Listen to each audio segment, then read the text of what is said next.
E aí, pessoal? Tudo bem com vocês? Depois de quase um mês sem Fórmula 1, voltamos! Grande Prêmio do Azerbaijão 2023. Acompanhamos nesse último final de semana, um final de semana de grande prêmio inédito na história da Fórmula 1, onde nós tivemos competição em praticamente todas as vezes que os carros entraram na pista, exceto no TL. Mas a gente vai falar um pouco mais sobre o formato de final de semana do Grande Prêmio do Azerbaijão mais pra frente. Antes de qualquer coisa, eu quero ver alguns palpites que vocês deixaram no decorrer das lives que nós fizemos aqui, ou melhor, das tentativas de lives que nós fizemos aqui durante o Grande Prêmio do Azerbaijão. Mas mesmo sendo picotadas, derrubadas, caídas, a gente conseguiu reunir alguns palpites aqui. Pelo menos vai dar pra rir um pouco. O Léo Senna, o nosso luthier oficial aqui do Rock and Race, deixando o palpite aqui pra corrida no domingo. Alonso em primeiro, Leclerc segundo, Pérez em terceiro. Grid da sprint, Max em primeiro, Pérez em segundo, Leclerc em terceiro. Resultado da sprint, Pérez em primeiro, Alonso em segundo, Max em terceiro. Vitória do Pérez na sprint deu bom aí, hein, Léo? Mas a insistência na vitória do Alonso na corrida principal continua te quebrando. Rogério Silva, nosso embaixador do Rock and Race em Portugal. Pra corrida, primeiro Alonso, segundo Checo, terceiro Hamilton. Outro que tá indo na onda do Alonso e tá se dando mal. O Tuareg deixou o palpite pra sprint, Max, Pérez e Alonso. E pra corrida no domingo, Max, Alonso e Russell. O Pérez nem no top 3 pro domingo, Tuareg. O melhor cara dos circuitos de rua. O José Bezerra, classificação pro domingo,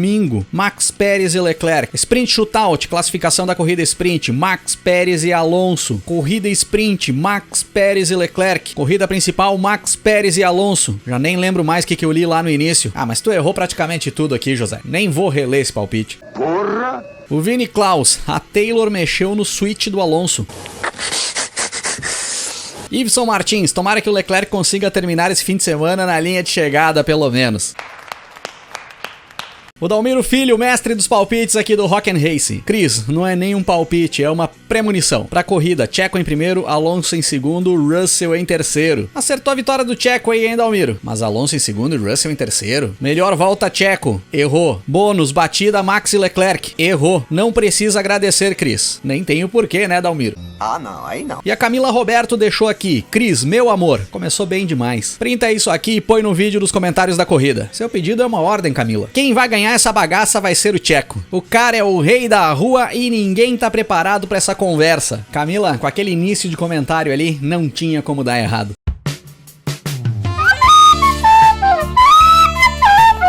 Galera, depois de quase 30 dias sem Fórmula 1, dá a impressão de que ainda não retornou. Mesmo com toda essa revolução no formato do final de semana, as coisas foram bem mornas no Azerbaijão. Acredito que a maioria concorda comigo. Formato de final de semana com apenas um treino livre, na sexta-feira, o primeiro evento do final de semana. Logo na sequência, nós já tivemos o treino classificatório para corrida no domingo. No sábado, no primeiro horário, treino classificatório para corrida sprint. Ou seja, o treino da sexta-feira não teve nada a ver com a corrida sprint, que definiu o grid da corrida sprint foi outro treino classificatório realizado no sábado. Logo na sequência desse treino classificatório do sábado tivemos a corrida sprint e no domingo a corrida principal. Começando pelos pontos positivos desse final de semana aí, galera. Pole position do Charles Leclerc. A Ferrari, enfim, estreando em 2023. Ainda muito longe da Red Bull, mas pelo menos nesse final de semana com o Charles Leclerc pilotando o carro vermelho, foi a que conseguiu andar um pouco mais próxima. O Carlos Sainz que continua muito mal. Muito lento o Carlos Sainz. Parece que ele e o Charles Leclerc estão pilotando carros totalmente diferentes. Mas ver o Leclerc ali um pouco mais pra frente, pegando pódio na sprint no sábado e pegando pódio na corrida principal no domingo, tendo largado na ponta nas duas corridas, já foi um alento aí pra torcida ferrarista e pra gente que quer ver um pouco mais de competição na pista. Outro ponto positivo, Sérgio Pérez. Bom demais ver o Sérgio Pérez andando esse final de semana. Nos treinos classificatórios até não conseguiu ir lá tão bem, não conseguiu superar a Ferrari do Leclerc, pra corrida no domingo até largou na terceira posição, inclusive atrás do Max Verstappen, venceu tanto a sprint quanto a corrida principal, e eu tô extremamente surpreso com o Pérez. Ainda não acredito que ele vá ser um rival do Verstappen na briga pelo título. Nós lembrarmos no ano passado, mais ou menos nessa fase do campeonato, nós estávamos discutindo exatamente isso, principalmente após a vitória do Pérez em Mônaco, e depois no decorrer ali do primeiro terço de campeonato, as coisas foram para os seus lugares, e o Verstappen começou a abrir bastante vantagem na ponta. Eu acredito que esse ano vai acontecer a mesma coisa, mas ver essas performances do Pérez já é bom demais. O Verstappen não se entendeu bem com o carro no decorrer do final de semana. Pelo menos não tão bem quanto o Pérez, entendeu? Chegou a liderar a prova no domingo, por uma parte, foi prejudicado de certa forma pelo safety car que nós tivemos ali no domingo, só que eu acredito que mesmo em condições normais o Pérez tinha condições de superar o Verstappen na pista, sem precisar do safety car. O Pérez era mais rápido que o Verstappen e parecia conseguir administrar melhor os pneus. Acredito que o Pérez só não bateria o Verstappen em condições normais se ele não quisesse, se ele resolvesse se manter atrás do Verstappen ou se ele acatasse alguma ordem vinda de dentro da equipe, coisa que eu não acredito que venha acontecer nessa fase do campeonato. Mais pontos positivos aí, galera. McLaren dando sinal de vida. As atualizações que vieram aí para Baku parecem ter surtido algum efeito. Colocaram os dois carros dentro do top 10 no grid de largada da corrida. Lando Norris terminou a corrida pontuando, terminou na 9ª posição, o Oscar Piastri em 11º. Já parece ser o início de uma evolução para a equipe que, na minha opinião, ali nas primeiras etapas estava lá entre as duas últimas. Dá para dar um destaque aqui também para o Alonso. Na corrida principal no domingo terminou na 4ª posição depois de ter largado em 6º. Fez uma ultrapassagem de videogame em cima do Carlos Sainz, ainda ali na parte inicial da corrida. Na minha opinião, a ultrapassagem mais bonita da prova foi do Fernando Alonso. Mas no geral, a Aston Martin em si não impressionou. Pelo contrário, andou um pouco para trás em relação à Ferrari, principalmente se considerarmos o Stroll, que não conseguiu se achar muito legal aí no decorrer de todo o final de semana. Mercedes, galera, não mudou praticamente nada com as atualizações levadas para Baku. Hamilton terminou em 6º na corrida principal, Russell em 8º. Lógico que o Hamilton também foi bem atrapalhado ali na entrada do safety car. Ele acabou perdendo várias posições, pois recém tinha feito o pit stop. Evoluiu bem depois na prova, fez uma corrida interessante até de certa forma, mas foi pouco para quando a Mercedes promete uma melhora. A gente sempre espera um pouco mais da Mercedes pelo histórico que eles têm dentro da categoria. E a grande decepção do final de semana, na minha opinião, foi a Alpine, galera. Não se colocaram com possibilidades de terminar entre os 10 primeiros em algum evento em momento nenhum do final de semana. Na corrida principal, o Ocon terminou em 14º, o Gasly em 15º. A Alpine andou para trás e muito. Parece que tá caminhando para o que era a McLaren ali nas primeiras etapas. Tomara que busquem algumas melhoras para a sequência. No restante, tudo dentro do padrão. Com uma pequena lembrança aqui da Alfa Romeo, que também foi mal pra caramba. O Bottas parece que se acomodou ali nas últimas posições. E isso já vem acontecendo há algumas corridas. Parece que tá passeando na pista enquanto os outros correm. É cada coisa que acontece com o Bottas. E o final de semana que tinha tudo para ser bem interessante, na minha opinião, foi bem abaixo do esperado. Eu acredito que o circuito não colaborou muito para esse formato de grande prêmio. Achei muito bacana nós termos só um TL no final de semana, tendo 2 qualis, a sprint e a corrida no domingo, acabam deixando a competição mais ativa dentro do final de semana. Nós não temos todo aquele tempo de treino livre, com os carros andando só para fazer acertos, sem competitividade. Só que as corridas em si, tanto a sprint quanto a corrida principal, foram bem monótonas. Poucas brigas. Se nós tivemos uns 3 momentos de emoção ali, foi muito. Dá para citar aqui a disputa entre o Verstappen e o Russell no início da sprint, onde houve o toque entre os dois, que acabou danificando o carro do Verstappen. O Alonso e o Sainz ali, com aquela ultrapassagem muito boa do Alonso já na corrida principal. E eu acho que ficou por aí. Aqui de bate pronto eu não consigo lembrar de mais nada que tenha enchido os nossos olhos. Mas também não vou fazer muitas críticas, tá, pessoal? É a primeira vez que é implementado esse formato de final de semana. Acho que tem muita coisa para se aprimorar. Vamos dar um tempo para esses caras otimizarem. Eu, particularmente, ainda tenho a impressão de que as mudanças que ocorreram nos carros de 2022 para 2023 estão dificultando as disputas na pista. Parece que andamos um pouco para trás em relação à competitividade. E isso, na minha opinião, precisa ser colocado em pauta para a sequência de 2023 e já pensando em 2024. Precisamos também citar aqui aquele final da corrida ali, hein, galera? A última volta com o Ocon entrando nos boxes e aquela galera cruzando pelo pit lane na linha onde passa o carro enquanto o Ocon entrava. Pessoal que vinha se preparando para receber os vencedores da prova. Se não tomarem providências em relação a essa circulação de pessoal dentro do pit lane ali no final da corrida, ainda vai dar merda grande. Se a corrida tá em andamento, não pode liberar o tráfego de pessoas por ali. E eu não concordo em fechar o pit lane na última volta, antes que alguém já venha dizendo isso. Pois se a corrida tá em andamento, os carros têm que ter o direito de entrar nos boxes e fazer uma troca de pneus. Se isso faz parte da estratégia de corrida daquele piloto, ele tem que usar isso. O pit lane só pode ser fechado por questão de segurança em relação ao que acontece na corrida, e não pro pessoal organizar uns festejos de final de prova. A FIA e a Liberty Media são responsáveis por organizar isso, e alguma providência tem que ser tomada. Levem o ponto de comemoração para outro lugar do circuito, a chegada dos carros vencedores, onde tem o pessoal aguardando para receber, em outro local. Pode ser até dentro da pista, e criar um lugar para esse pessoal ficar esperando sem precisar atravessar o pit lane, uma passarela, sei lá. O que não dá é para deixar essa galera aí se atravessar na frente de um carro em movimento, antes que aconteça aconteça alguma porcaria muito grande. E considerando os desempenhos dos pilotos nesse final de semana no Grande Prêmio do Azerbaijão, como é que ficou a banda do Grande Prêmio do Azerbaijão aqui do Rock and Race? Esse final de semana nós teremos um solo no melhor estilo mariachi. Sérgio Pérez vai ser a nossa atração do palco principal do Rock and Race no Grande Prêmio do Azerbaijão 2023. E eu vou colocar o Charles Leclerc lá no cantinho, bem escondido no palco, tocando um piano de apoio aí pro Sérgio Pérez, pela pole position e pela primeira posição na largada da corrida sprint. E quem vai carregar a aparelhagem nesse final de semana é o pessoal da Alpine. Vamos se mexer aí, né, Alpine? Não dá pra andar tão pra trás assim. Nesse próximo final de semana nós já temos Grande Prêmio de Miami, pessoal. Agora, nesse final de semana do Grande Prêmio do Azerbaijão, nós tivemos vários problemas pra fazer as transmissões pelo YouTube, as lives dos treinos e das corridas. Eu já deixo avisado aqui pra vocês que acompanham direto as lives aqui no Rock and Race. Se neste final de semana que vem, do Grande Prêmio de Miami, persistirem os problemas dentro do YouTube, nós vamos migrar as lives pra Twitch. Não vamos deixar de fazer as lives. Vamos nos adaptar a outra plataforma e vamos fazer as lives por lá. Quem sabe lá as coisas fluem até melhor. Então fiquem ligados aqui no canal que eu vou mantendo vocês informados pela comunidade. Até o final de semana eu passo certo pra vocês e teremos as lives aqui no YouTube ou se nós faremos as lives na Twitch. Fiquem ligados. E valeu por ter assistido o vídeo. Se curtiu, não esquece de deixar um like aí pra nós. Compartilha o vídeo aí com a galera e nós vamos nos falando na sequência. Grande abraço pra todo mundo.